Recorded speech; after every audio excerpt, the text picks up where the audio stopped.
check on the MIC. Hi, friends. Welcome. My name is Dean, and here we go.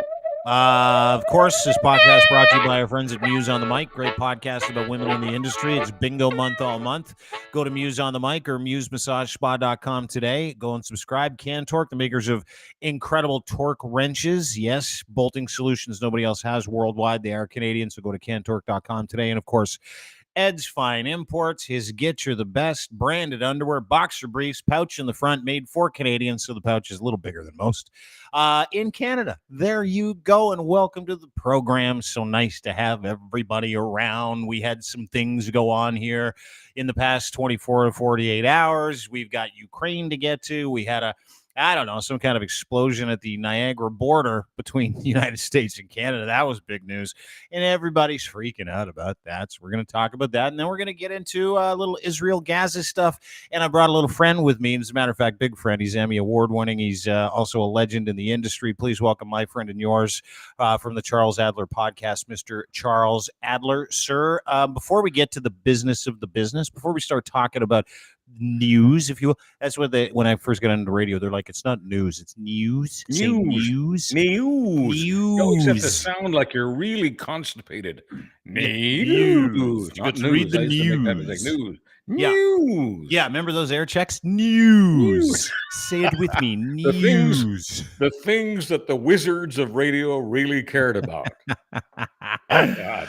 Where's the Metamucil? Yeah, exactly. I don't miss those little things people don't know about radio. I want to get to that, but I also want to talk about the CFL and the Grey Cup in just a second. But to your point, Charles and I are old radio dogs. Charles is the gold standard when it comes to syndicated radio hosts here in this country. He's done bigger and better things than anybody that I know in this industry and poured it into the States. But we all cut our chops the same way, sitting in some guy's office who was shit at the job, right?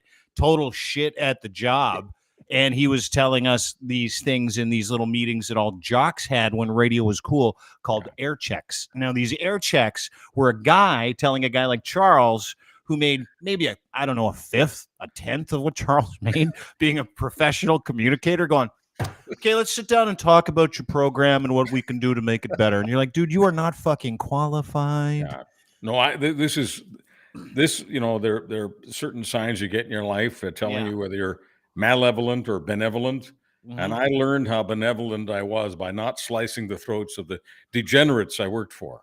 I kept them alive. I humored them. At times I'd even say things like, amen, or 100%, chief. That's tomorrow. We'll clean that right up for you. Yeah. My thing was that anytime you're in an air check and they were like, I remember one air check, my boss is like, after he's like, you have to say news, not news. He's like, and can you stop saying the word douchebag? And I'm like, why? He's like, because we got 100 complaints yesterday. And I'm like, okay, show them to me. He's like, no. And I'm like, because you didn't get one, did you? You just don't like the word. Show me the FM jock, okay? Yeah. Doing a rock show aimed at guys between the ages of 18 and 49. Show me any of them that have ever gotten a complaint from a legitimate listener for using D-bag. Yeah. There's never been one. Notice I didn't say the word. Yeah, I know you can't because you're better than me. The audience that I was targeting wasn't male 18 to 49. It was a lot broader than that. You know, it was everyone at the shopping center, you know. whether you're sweeping the shopping center or you own one of those Chanel number 5 stores or whatever. Yeah. By the way, is it Chanel number 5 or Chanel 5? That's a great question. I'm going to have to ask my girlfriend. She would know. A question that only about 1% of the audience might care about. But if you can email me, charles@charlesadler.com. I want to know if it's Chanel number 5 or Chanel 5. Or Chanel 5. Give me I think it's Chanel number 5. I've never heard Chanel 5 before. Not that I care, but I know I think it's number 5. I think you crushed it off the start there, Chuck. I think you nailed it. Yeah. Can I ask you a question before we get rolling into the business of the business? Whatever you need. Thanks, buddy. I appreciate it. Okay. Are you a CFL fan? Did you watch? Oh yeah. No, you are. I have spent enough time in Western Canada, so I haven't just sipped the Kool-Aid. I've, inhaled it. IV. Yeah, like a jock bowl at a frat party. Give me more. Yeah. More Kool-Aid. CFL is the Canadian Football League, 3-down football. It's older than the NFL, significantly older than the NFL. Yeah, And there very was much a time, older, yeah. which is weird because there was a time, if I'm not mistaken, where the CFL, like players in the CFL got paid way more than players in the NFL. And like right at the start of the CFL, the NFL and the CFL. And then there was another time where I remember thinking to myself, yeah, the CFL, like Warren Moon, you remember Neil Lumsden? I'm buddies with his son Jesse still. He's still a legend. Joe Theismann played in the league. Rakib Ishmael played in the league. Like, there's some big names, but like I can't watch it to save my life now. I don't know what it is. Because you're in Toronto now. I mean, when you were in, Three Pitchforks, Alberta, was it Three Pitchforks or Three Hills? Calgary. Three Hills. Calgary, Drumheller. Those are the three pitchforks. I thought you went to some witch doctor school somewhere in rural Alberta. Yeah, Christian school. Yeah, Three Hills, the Prairie Bible Institute. Yeah, from grade 10 to grade 12. Totally propagandized. Yeah. Listen, you haven't lived until you've been indoctrinated by the odd witch doctor and given Kool-Aid.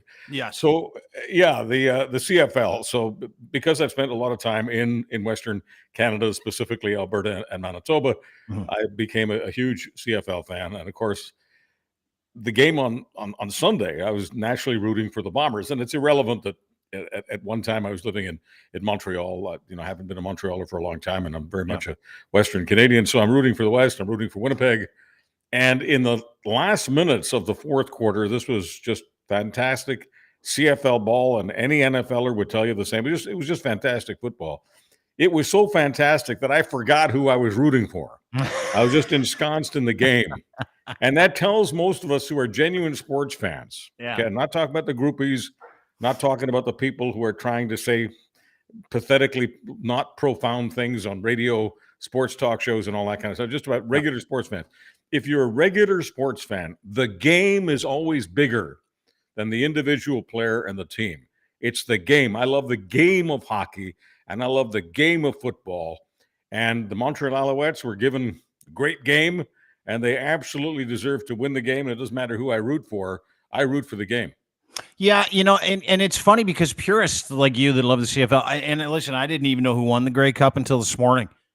Like, I had no idea. And we put out like stories on it. Like, we have guys covering, we have people there, and I'm like, I've been busy, I've been sick, all this other stuff. And I'm not a CFL guy, but that's the truth. No, you're a Toronto guy. I get it. And in Toronto, I lived in Toronto, I don't know, 3 times, 4 times. They keep bringing them back. It's like, are we elitist douchebags about that stuff? Is that the point? Is that what you're saying? You want to go D-bag? No, they just keep bringing me back to TO, and I guess I'm a little greedy. I take the money. They roll the truck up and they unload the truck. So I take the money, and then after 6 months or a year or two, I start missing the West again. I miss the big sky, the big relatively clean sky when we don't have a wildfire. Yeah. But in Toronto, I mean, I wanted to talk about the CFL, and I was just told by everybody, including the most important people, the listeners, Chuck, we don't care. Do it. It's a ratings. It's a ratings killer. Don't talk about it. We don't care. We don't care. So the CFL is just kind of like a private party in Toronto. And when radio stations get the rights to broadcast like the Argos, do they? You would know this because you've been inside the belly of the beast. Do they actually have to pay for those rights, or do the Argos pay them to air the games? You know what? I'm pretty sure the Argos pay. I'm almost positive that there are like maybe 2 CFL teams who, taking this back to like, broadcasting, which we understand, and how much money there is in broadcast licensing certain games. I'm almost 100% positive the Toronto Argonauts actually have to pay. Okay. In most cases, the idea is in most cases, radio stations have to pay. Yeah. And sometimes through the nose to get broadcast rights for whether it's hockey or football. But the Argos are a different deal. Not many people support them because the CFL is just uncool, because there is still this thing going on in Toronto. People are still waiting for the NFL to show up. And my position on it is simple. The CFL is damn good football. Nothing stops you from watching the NFL. Nothing stops you from going to Buffalo. And if you do, please don't put the pedal to the metal and make your car airborne That works better in the movies. So please don't do that if you are going to Buffalo. Did you see that? Big news today, and I want to Yeah. get to it, which is fascinating. There was a car that somehow detonated, either intentional or accidental. It was in Buffalo Peace Bridge. Here's a little clip or just a little video. Laura Sure. Loomer. There you go. I'll get to that in just a second. But here's the aftermath. This is right at the Peace Bridge, Rainbow Peace Bridge in Buffalo. If you're familiar with Niagara Falls, obviously it's got two sides to it. The falls is on the Canadian side. Yes, we do own it. Bottom line is that the American side had a car leave a casino not far from the border, and it was going like 100 miles an hour towards this thing, out of control, went flying into an actual like CBP kiosk, and it exploded. I've got the actual video. I'll play it for you here. It's kind of wild. And then I want to get to some of the details because everybody's co-opting this, as you know, everybody does, right? Like that's the big thing. It's like, hey, how can we take something terrible that happened at the border and we can turn it into possibly some fear porn? Bottom line is we don't really know about it. It happened not too long ago. But here's the actual CCTV version, which I find interesting because it doesn't really say a whole lot. Like the CCTV version of what we're going to watch is legitimately, it just looks like flotsam and jetsam from some kind of like propane tank explosion, but this was a car. We'll watch it together. You can't really hear anything from it. Here you go. This is in Buffalo. There you go. Boom. You can see pieces of debris flying. Yeah. Can't tell if it was, which is two narratives that are going around. It's either intentional or not. Two narratives. You can't tell if it was an explosion. You can't tell if it was a detonation, meaning intentional, or if it was an out-of-control car, an accidental and intentional because they wanted to actually fly that thing into the border. So what do you make of it? Because the response has been incredible. I'll get to a couple of quick stories here. Authorities say the registered owner of the vehicle is uncertain number of passengers, thought it was one or two. Law enforcement officials conducted a video canvass of the surrounding area in the hours since the incident occurred. The car appears to have been in a nearby New York casino before the incident, so maybe this guy lost his shirt and decided to end it all. Who knows? But I found this interesting. A couple little tidbits. Toronto police increased patrols throughout the city for an abundance of caution due to today's incident at the Canadian-U.S. border. They'll be increasing direct patrolled uniformed officers throughout the city. Toronto police said in a post, this is out in an abundance of caution. A couple of mosques in the Buffalo area shut down as well. We all know the heat around Israel-Gaza. Like, we all know that people are crazy and the world's divided and nutbags do shit like this, but we don't know the intentionality behind this, Chuck, like at all. We don't know that either, and I guess we could throw into the woodpile that it's Thanksgiving weekend. I want in the United States, I just want to thank, whatever forces are in play for the fact, this was not a car heading from Canada to the States. We don't get paranoid when somebody, blows up their car in the United States. They may have been on their way to Canada. It was at the border, so chances are that's what they wanted to do. We don't get too paranoid about it, but if it had been the other way around, if the shoe had been on the other foot, if the tires had been on the Canadian side of the border, blowing up a car just before crossing into the United States, that it wouldn't just be Fox. There'd just be a lot of American paranoia right now, and people would say, "We got to seal the border. We got to build the wall and make the Mexicans pay for it, or the Lithuanians or the Canadians. Somebody, we got to build a wall to prevent those dangerous Canadians from driving their dangerous cars into the United States." Well, that's kind of what Laura Loomer said, and this is why I got the tweet out. And I know she's basically, the incredibly thick version of the Village Idiot. But she said more footage of the massive explosion that just went off of the U.S.-Canada border. We are under attack. Again, taking that narrative and saying that the United States is under attack from Canada, and someone decided to detonate something at the border. And it actually came, as you pointed out, from New York. They were trying to get into Canada. But they were at a casino. They were at an American casino, probably losing their shirts. Yeah. Probably drinking and losing and drinking and losing and driving. By the way, Dean, this may not be the most important aspect of the story, but was that a Bentley? Did they blow up a Bentley? I don't know. I was looking at some of the wreckage. Here's a really cool picture. Some of the wreckage is pretty nice. Like you can see a bumper there. I think you can see a chair there. It's impossible to tell because the wreckage is so severe. Well, I don't mean to sound like a member of the Laurentian elite, but for all these people who are into digital populism. Yes. Is Chuck part of the Laurentian elite? Is he part of the WEF? Is he part of the RCMP? Is he with Red China? Anyway, so I don't mean to sound like an elitist, but there ought to be a special law against destroying a Bentley. Yeah, there should be. I don't know what kind of car it was, but if you just left a casino and lost it all, it's probably a Civic or something like that. No, I think smart gamblers don't drive Bentleys. Well, just a couple of friends of mine who have a lot of glue, and I'm not talking about what they sniff. Yeah. They were asking me because they think, and I don't know where they got the word. They're probably on the wrong social media site, but two of these guys think that it was a Bentley, and they're upset. And in their behalf, okay, being a lobbyist for the rich elite. There ought to be a law against destroying a Bentley. I think there should be too, and I think there should be a law against destroying Porsches because I'm a big Porsche fan as well. Yeah. And we can't prosecute these guys because they're dead. Yeah, two guys, and they're trying to figure that out now. They still, like the wreckage was so severe. They're like, we don't know if it was one person or two. We're really not too sure. But the FBI is investigating. CSIS is also investigating. Here's kind of what we know. They say 2 people were killed, video reviewed, which we saw a vehicle entering the bridge on the U.S. side, then accelerating at a high rate of speed.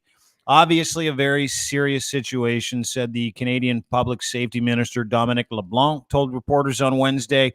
They were in question period today. And I want to play this for you because I find this kind of interesting because the way it was framed during question period and the exchange between PP. I know you're too high-minded to call Pierre Poilievre PP, so I'll do it. Just like you can't say douchebag. No problem. I got that covered. Yeah. But PP wasted no opportunity to call this a terrorist attack. And I got to admit, I got caught up in this, and I put out a tweet saying, "Stochastic terror attack." You've done something that PP never does. You apologize. You apologize. Yeah. I said, "Hey, sorry, jumped the gun. I really apologize," because it's just kind of a disingenuously stupid thing to do. No, you see a car blowing up near a border, and you think there's only one reason. It might be terrorism. But then I remembered, and it was funny because I remember. I'll get to this clip in a second. I don't remember from this like 10, 15 years ago. This truck driver that was watching porn on his phone. And he flew right into the border. Same thing, Peace Bridge a number of years ago, and killed a bunch of people because he was watching pornography as he was like driving his car, and his thing got stuck. So I'm like, okay, well, let's back off. Let's talk about the options, see what's going on. But Mr. Poilievre wasted no time calling this a terror attack, and I'm not saying it wasn't. But it was interesting because Prime Minister Justin Trudeau really treated this with kid gloves. Kind of answered the question between this little exchange with the two, and then he had to beat it. I'm going to play this. But we should remind people that Justin Trudeau has a security clearance, okay? And people with security clearances see a lot of stuff. Yeah. They tend to be a little more careful than guys like Pierre Poilievre who have a phone and Laura Loomer's account on their Twitter. Yeah, let's watch it. That's a very good point. We'll get to that in a second. Here's the video. Let's watch it together. Mr. Speaker, we've just heard media reports of a terrorist attack, an explosion at the Niagara crossing of the Canada-U.S. border. At least two people are dead. One is injured. It is the principal responsibility of government to protect the people. Can the Prime Minister give us an update on what he knows and what action plan he will immediately implement to bring home security for our people? The Right Honourable Prime Minister. Mr. Speaker, this is obviously a very serious situation in Niagara Falls. There was a vehicle explosion at the Rainbow Bridge crossing. I've been briefed by the NSIA and the Minister of Public Safety. CBSA, RCMP, and Transport Canada are all fully engaged in providing the necessary support. There are a lot of questions, and we are following up to try and get as many answers as rapidly as possible. We are in close contact with U.S. officials, and will continue to work closely with them. We will continue to be engaged. We will provide updates. Updates I can give right now is there are 4 border crossings that are right now closed: Rainbow Bridge, Whirlpool Bridge, Queenston Bridge, and Peace Bridge. Additional measures are being contemplated and activated at all border crossings across the country. We are taking this extraordinarily seriously, and Mr. Speaker, I will have to excuse myself now to go get further updates and work on this very serious situation. Thank you, Mr. Speaker.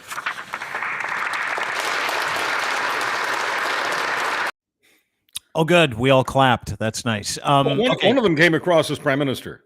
Yeah. The Prime Minister actually looked and sounded like a Prime Minister. Yeah. And the other guy just sounded like a I don't know, a small market talk show host looking for a click.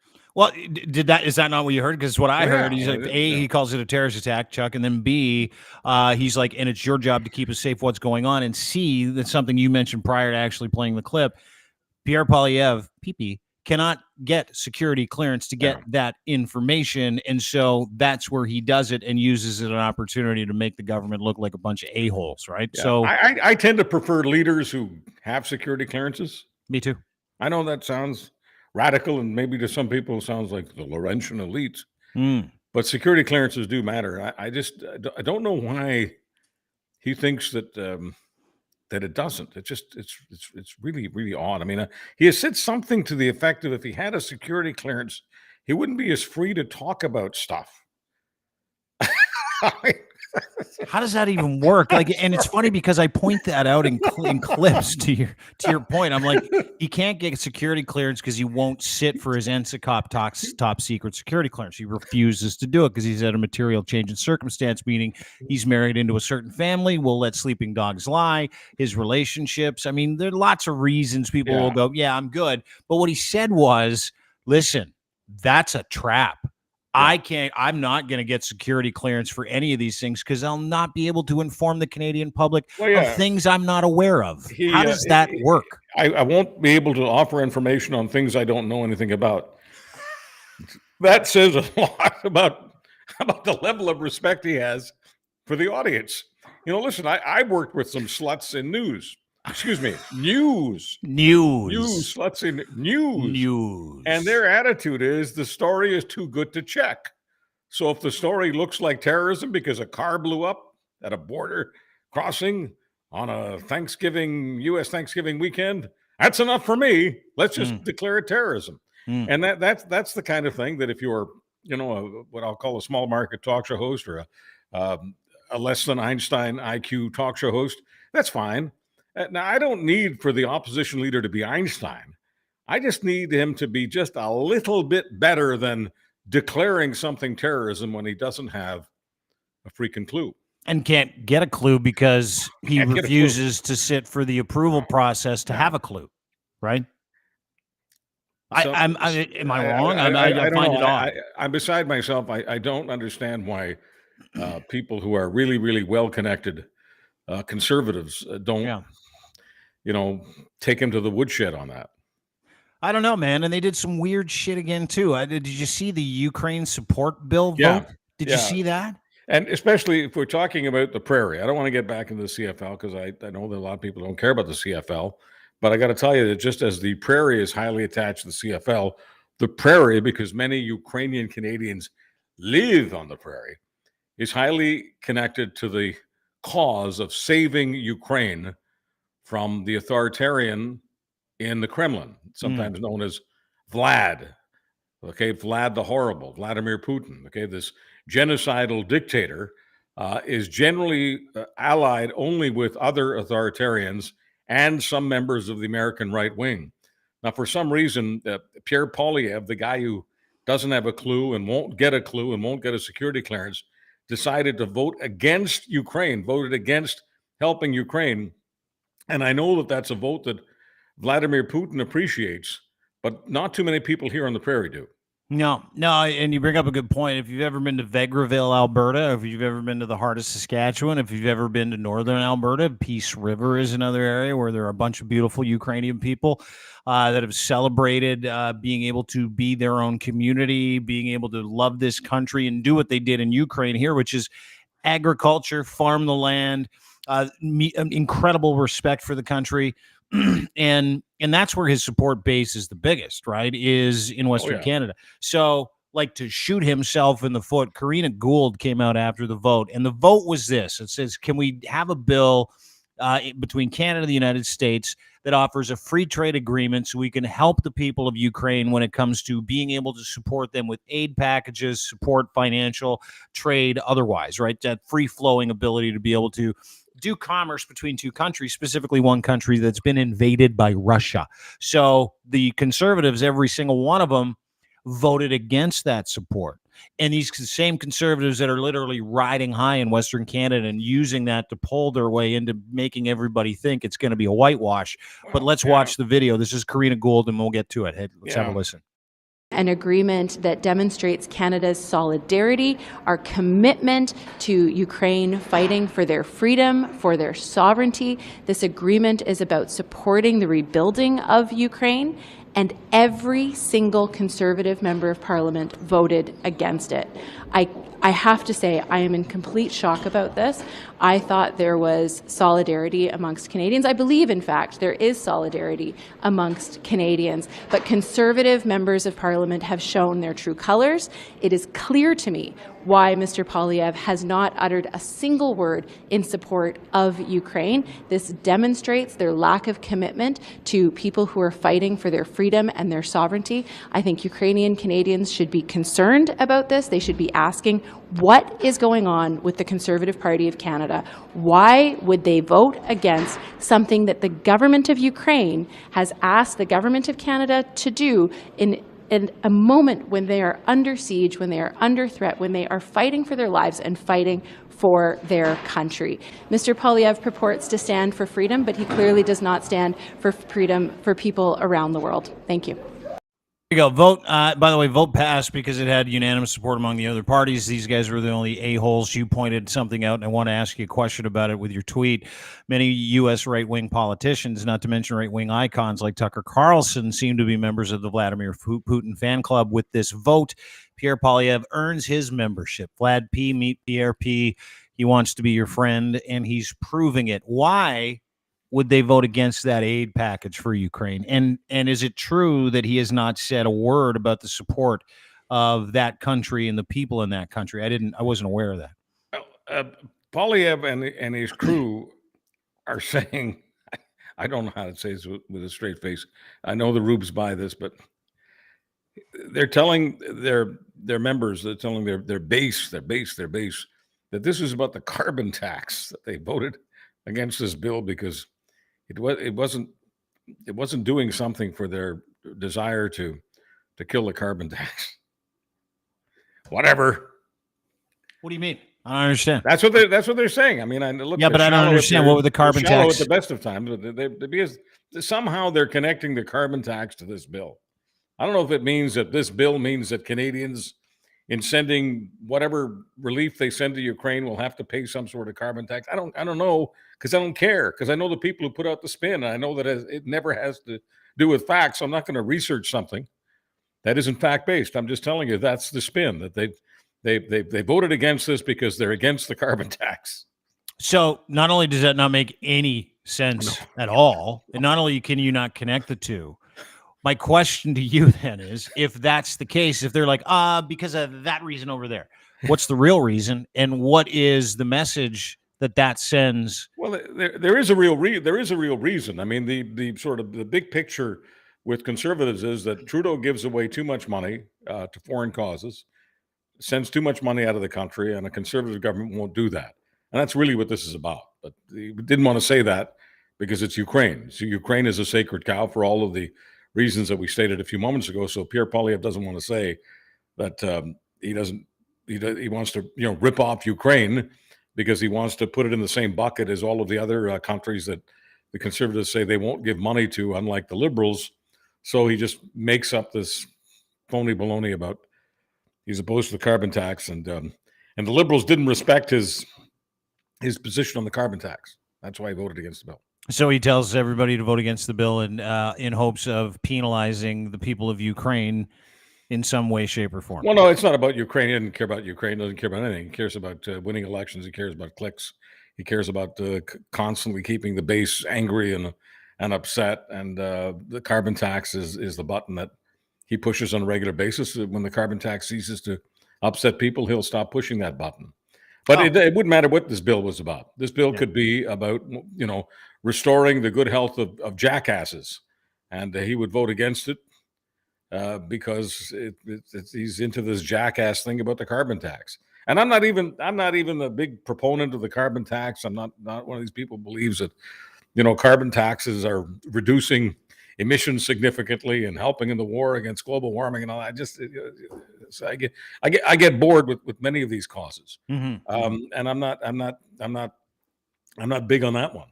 But I am not big on uncreative, shallow BS. And so is that just a hat tip? Is that just a hat tip to Pootler, as they say? Is that just a hat tip to the same people in other countries that want the same thing? Just made points, and it's not about necessarily making points with Putin, but it is to make points with those people who do want to make points with Putin. Those people who do venerate Putin. They love authoritarians around the world, including Putin. Have you ever heard Donald Trump say a negative thing about Vladimir Putin? Never once. Okay, so I have no idea how many hundreds of thousands of Ukrainians he has now killed. I have no idea precisely how many thousands of Ukrainian children he's kidnapped. 20,000. But there might be a good reason to condemn Vladimir Putin. But Donald Trump and other people who are kind of Trumpy, like Tucker Carlson, never have a negative thing to say about Vladimir Putin. Well, it's because they get money for it. That's my opinion. I mean, it's a dangerous thing to say, but it might be difficult to find Pierre Poilievre saying many negative things about. I haven't heard anything. I mean, we have heard him say nothing positive about Ukraine. We have heard him say nothing negative about Vladimir Putin. We have watched him walk that tightrope of authoritarian friendship. The repetitive rhetoric that we hear from him when it comes to woke gender ideologies. Oh yeah, everything lines up, dude. Woke. Right? He's anti-woke. Wow, what a gutsy guy. He's anti-woke. He doesn't even know the meaning of the word, dude. It's just crazy. And this is such Bush League politics. I mean, I as a Canadian, I'm always embarrassed about some of the stuff that is in our political system. I mean, there's so many countries talking about serious stuff when it comes to, the realm of politics, and I'm always worried that they might tune in, to Canadian politics and find us going woke. Just one of the same. And it was funny because you can lean into the authoritarian stuff and you can see the support for different things or the lack of support for certain things. And watching him go hard in the paint the other day, against really, the innocents or the people in Gaza, his incredibly militant support of certain things. And you had a tremendous interview with Tasha Karidian in your latest podcast talking about some of the essentials and what's going on in that area of the world. And I found it interesting because, it almost seems like we're in this virtue signaling political phase, right? Where, we're not here to help. We're not here to find solutions. We're just here to figure out a way that we can bastardize really terrible things. And I think about the hostage thing, right? Like I watched Pierre Poilievre, release the hostages. And to your point about Ukraine, hasn't said an effing, and I did that for you, effing word. Yes, thank you. 20,000 Ukrainian children who were kidnapped and are still missing. Not a word. No. Not a word. Thanks for leaving out your favorite word, uck. You're welcome. You left out uck. I did it for you. Appreciate that. Appreciate You're that. welcome. You're welcome. Uck you, my friend. Anyway, so here it is. Tasha Karidian is on with us. Tasha Karidian writes columns for the National Post. She's got her own Substack. She's a former talk show host. She's an author. And, as far as conservatives go, she's definitely one of my favorite conservatives. People say, aren't you going to say anything nice about conservatives? Yeah, there are many conservatives I like, and Tasha Karidian is one of them. So I interviewed her on the podcast. You can download the podcast, go to Apple, Spotify, your favorite podcast platform, and find the Charles Adler Show podcast. And the latest episode is with Tasha Karidian. And she points out that so much of this anti-Israel, anti-Zionist, propaganda, so much of it is motivated, fueled, subsidized, paid for by China, by Russia, by Iran. And it's not even because those countries give a hoot about little Israel. They do care about being on the other side of the United States. And so they attack Israel, but what they really are attacking is the United States. And so Israel is a proxy for the United States as far as China, Russia, Iran, and some others go. And so that's what much of this is about. And she also got into the business of colonialism. It's not difficult to define colonialism. You can go to Google, and when you go to Google and you go to a little bit of history, you find out that, guess what? Iran, Russia, and China have been practicing colonialism for a very, very long time. I mean, like China gobbled up. Guess whose favorite country? The country he comes from, Tibet. Guess, the Dalai Lama, one of the nicest people on earth. His country was stolen from him by China. Why? Because China practices colonialism. Ukraine, gobbled up by the Soviet Union, which practiced colonialism. Iran, colonialism, using some of their proxies, Hamas, Hezbollah, and others. But the larger point is, in the Muslim world, all of these Arab Muslim nations, all of them have been practicing colonialism for the longest time. And so this idea that Israel is the bad colonial in the Middle East is ridiculous. Can some people support the idea that Israel is practicing colonialism with respect to the West Bank? Yeah, go ahead, fill your boots, make the case. But as far as colonial powers are concerned, Israel pales in comparison with so many of its enemies. And this isn't about taking sides in a conflict. I just like to take the side of, facts versus no facts. And for those people who say that Israel is the big bad colonizer in the Middle East, that's just, as Dean would say, effing ridiculous. And as far as the progressive forces, the woke forces supporting Hamas, that's beyond crazy. Unions supporting Hamas. Try to organize a union in Gaza. See if you can still hold on to your hands and feet. Women, progressive feminists, try to be a feminist. Try to get an abortion in Gaza and see what happens to you. Gay, there's a group called Queers for Palestine. Okay, you try being openly queer. You try being openly gay in Gaza and see what happens to you. So, there's a lot of hypocrisy going on and a lot of, frankly, stupidity going on. And there's one more thing about stupidity that I'd like to put a word in for, because I have a feeling with Dean Blundell, I've got a friendly platform on this. Yes. I am not crazy about people waving foreign flags in Canada. No, I don't want to pass a law. No, I don't want to put people in prison. But I'm a Canadian. I'm a proud Canadian. Yeah. I could hyphenate myself. I could talk about my country of origin. Dean could talk about his country of origin. We could hyphenate ourselves. We choose not to, okay? I live and breathe Canadian air. I thank Canadians for the life that I have. And do I wave a flag occasionally? Yeah. I wave a Canadian flag. And when I see people on the streets who want to support certain sides in certain conflicts, waving foreign flags, I don't mean to Archie bunker the conversation, but it really frosts me. It gets under my skin. Thank you for giving me the opportunity to say it on your platform. Oh man, I went hard in the paint on that the other day, and I had a quick conversation, and then today we did a podcast with Joanna Johnson, who is a real good friend. She's an educator. She's got a great podcast called Unlearn 16. And we were talking about protests. We were talking about the nature of protests and foreign protests, where people are protesting against something that is highly religious, that is nothing to do with Canadian democracy, people getting to and from work.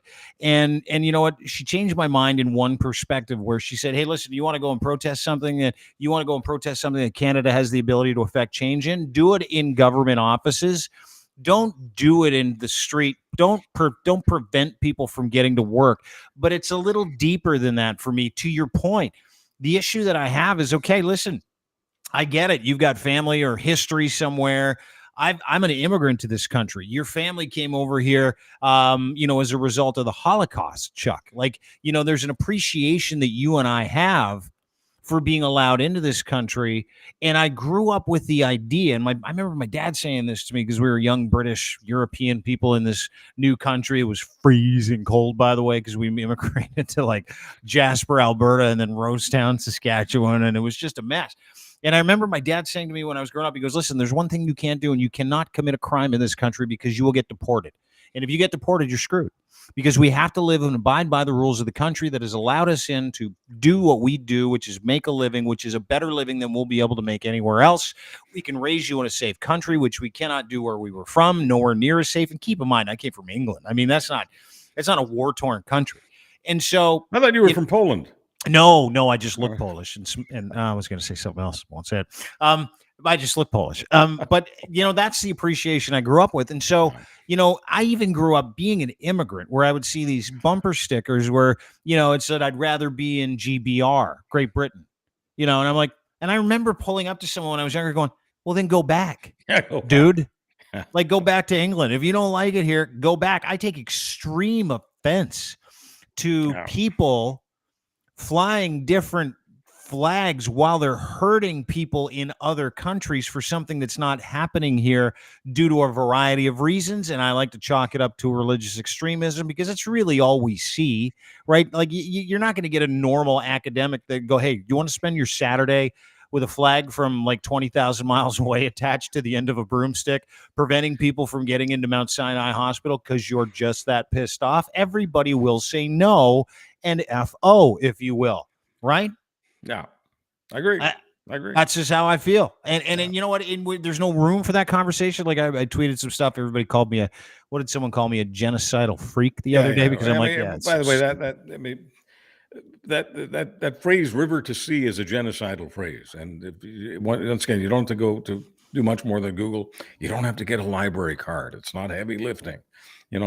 River to sea means no Jews, meaning wipe out the Jews, destroy the Jews who live between the Jordan River and the Mediterranean Sea.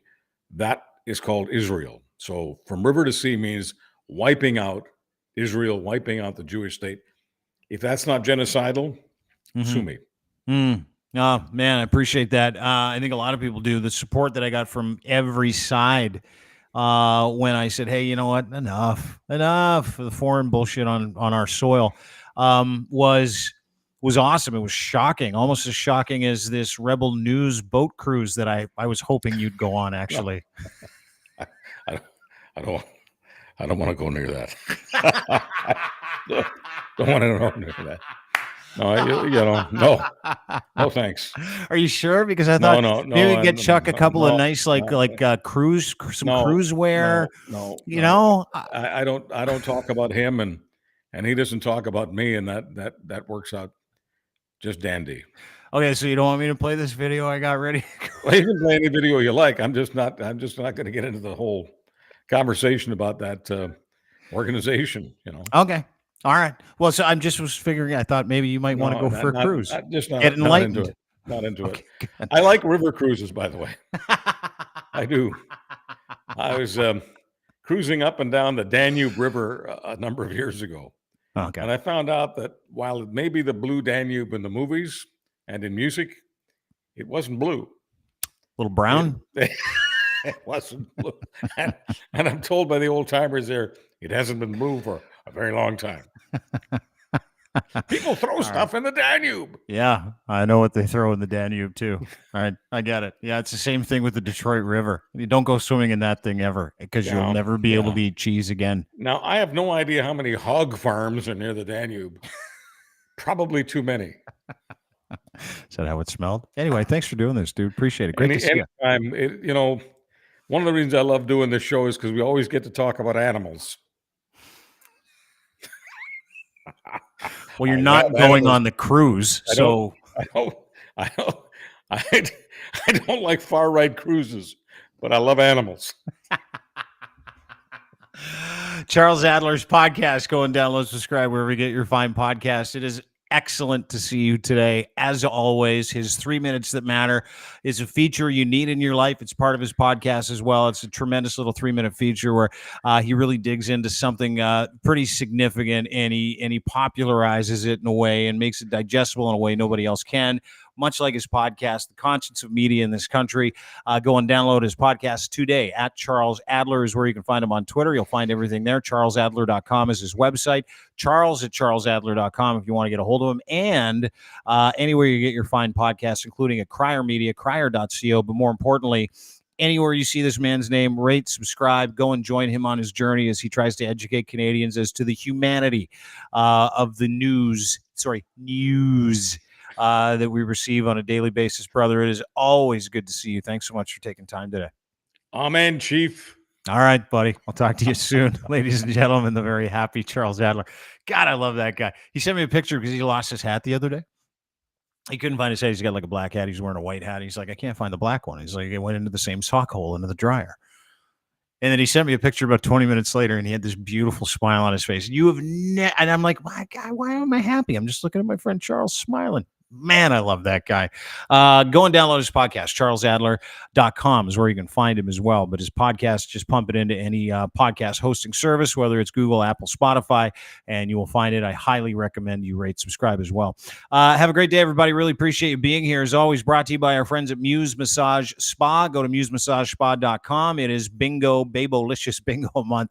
And my friends have a great podcast. It's called Muse on the Mic. They're incredible advocates for women and men in the industry, people that work in the oldest industry in the world, how to be safe, why equality matters, and what it really means to be in that industry. So not only is the podcast tremendous, where they give you a behind the scenes look at what happens in different parlors and different places where you can go and get that service, but these girls are just absolutely brilliant. They're educated, they're smart, and you can find them at 1290 Finch Avenue West, Toronto, Ontario. You can go pay them a visit, but go and download, subscribe to their podcast as well. It's called Muse on the Mic. Emily and Riley, lovely people. We're also brought to you by our friends at Cantor, Canada's Assembly Tool Experts. New website coming very soon. If you're in the market for something that needs a bolting project, doesn't matter the scale, they have your solution. They rent, calibrate, maintain, they'll custom fabricate any industrial torque tool that you need for any bolting solution that you need a solution for. Doesn't matter if it's a nuclear, railroad, they've got it. Colin's the man. Make sure you go to their new website, which is coming soon, or just go to their website now. You can learn more by clicking on that little button and ask Colin if he can help you out. It doesn't matter where you are. They do business all over the world. He was in Dubai last week. Guy's crazy. But go there. If you need any bolting, loosening, or fastening solution, Cantork.com, Canada's assembly tool experts. And, of course, Ed's Fine Imports. His Gitch, we wear them. So can you. Luxury boxer briefs, pouch in the front. Right now, Gitch3 is your promo code. You get a free pair of underwear right now. Free pair. Totally free. Totally free. When you go to edsfineimports.com, you order 3 or more. That's right. 3 or more, you get a totally free pair of underwear. These are luxury branded underwear, people. Unbelievable waistband. I wear them all the time. No one ever complains when they see me in them. And I've got old man ass. Trust me. These things do wonders. They're like a push-up bra for your midsection, fella. So make sure you go to Ed's Fine Imports and order your pair of Gitch today. Gitch3 is your promo code. You'll get a free pair. Thanks, Ed. And thanks to our friends at Gitch for making this possible. Thanks for Charles being here as well. Thanks to you for taking some time with us. Don't forget, you can get everything we do at Crier Media. Go to crier.co today. You can also find us YouTube, Crier Media on YouTube, Dean Blundell Show on YouTube, at It's Dean Blundell on Twitter, Crier Media around the social horn. Have a great time today, everybody. Love the ones you love. I guess I love the one you love the one, something like that. Anyway, just be nice to each other today if you can. Have a wonderful day. Bye, friends.